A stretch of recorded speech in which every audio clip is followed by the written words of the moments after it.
Hello friends, నమస్తే. Welcome to AB channel. ఇవి గుర్తున్నాయా? మనం తోటకూర మొక్కల నుంచి మనం సీడ్స్ కలెక్ట్ చేసాం కదా, అవి కొన్ని రోజులు ఎండబెట్టిన తర్వాత ఈ విధంగా అయితే సీడ్స్ వచ్చినాయి.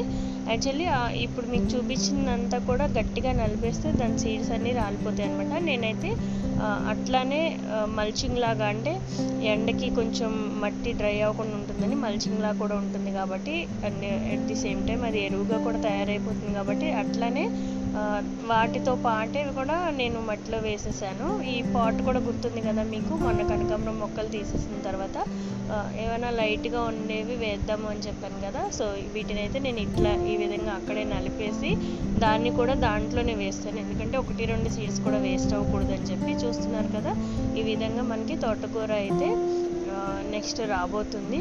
నెక్స్ట్ రాబోయే వీడియోలో దీని అప్డేట్ అయితే ఇస్తాను. మీరు కూడా ఒక మొక్కను పెంచుకోండి, ఇంతే సంతోషంగా ఉండండి. Thanks for watching.